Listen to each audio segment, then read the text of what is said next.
What if I told you that focusing on making more money is the very thing keeping you from getting rich? Seriously, most people spend their lives chasing a bigger paycheck, thinking that's the solution. But the truly wealthy, they don't chase money, they solve problems. Today, we're going to break down how this single mental switch is the key to letting wealth find you, instead of you constantly chasing it. This isn't about working harder, it's about a fundamental shift in your thinking that separates the people who build fortunes from those who are always just running after the next dollar. The Great Deception: Why Chasing Money Keeps You Poor. Let's talk about the biggest lie we've all been sold about wealth, that it's just a number in a bank account. We're taught to go after that number, get the promotion, demand the raise, find a higher paying job, but honestly, it's a trap.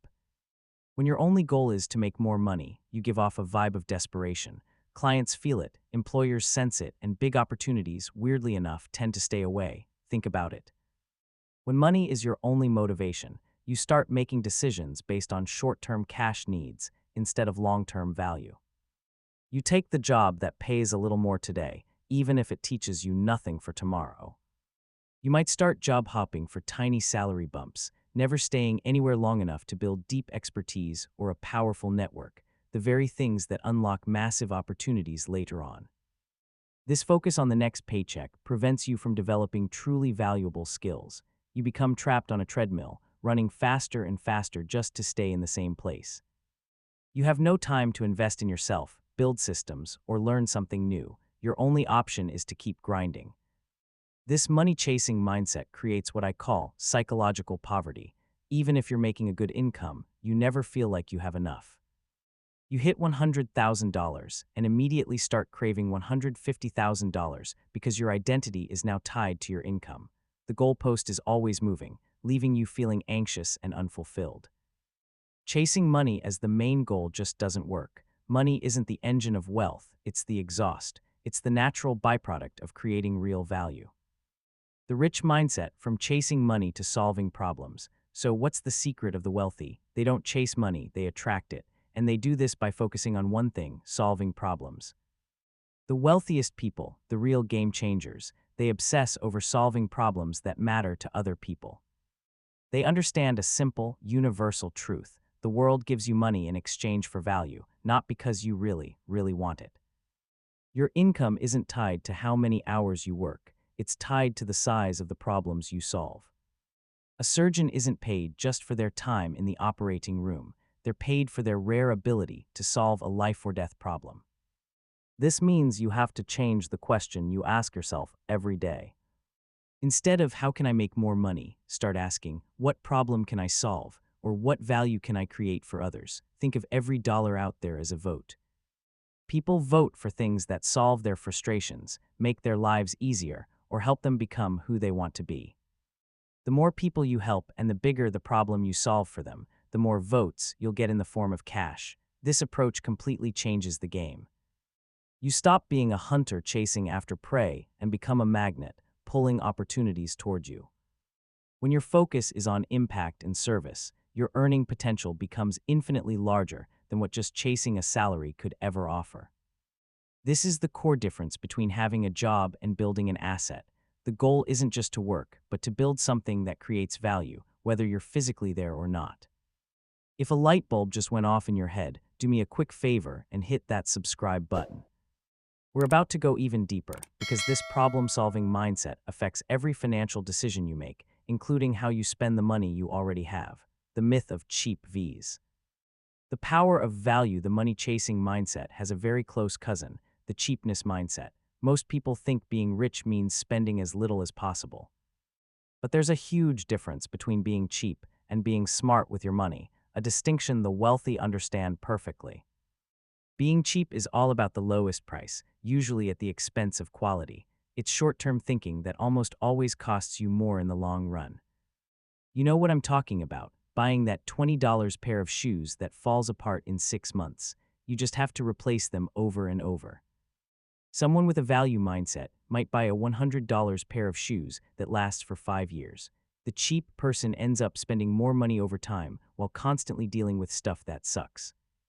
This pattern shows up everywhere, from the kitchen appliance that breaks down right after the warranty expires to delaying car maintenance, until it turns into a massive, wallet-crushing repair.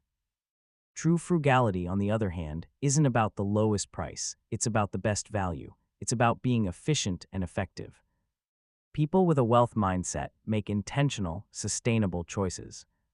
They ask, does this purchase provide real value for what it costs? This is why you don't see wealthy people stampeding every Black Friday sale. They first figure out what they actually need, and then look for a true bargain that aligns with that need. They have the discipline to walk away from a 70% off sale on something they don't need, because they get that saving 70% on an unnecessary item is still a 100% waste of the money you spend. This is a mindset shift from short-term savings to long-term asset preservation. When you buy quality that lasts, you're preserving your wealth.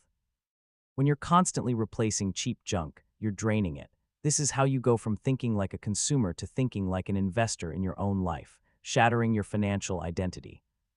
But it goes even deeper than our habits. Some of the most powerful things keeping people stuck are the beliefs they hold and the words they use. So many people walk around thinking, I'm just bad with money.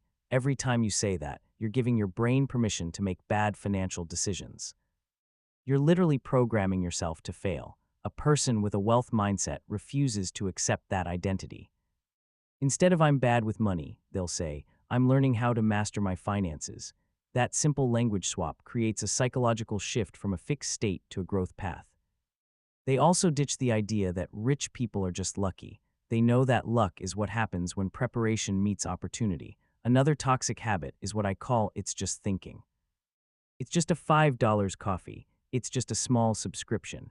This kind of thinking helps you rationalize all the small, wasteful decisions that add up to major losses over time. Wealthy people understand that compounding isn't just for investments, it's for habits too. They treat their time and money with respect, recognizing that small, daily disciplines are what build incredible results. Ultimately, this is all about separating your identity from your money. Money should be a tool you use to build the life you want, not a scoreboard for your self-worth. When you can detach your ego from your bank account, you start making calmer, smarter, and far more powerful decisions. So the big takeaway here is simple. The path to wealth isn't paved with a desperate chase for a bigger paycheck. That's the road to burnout and feeling like you never have enough. The real path is a mental one.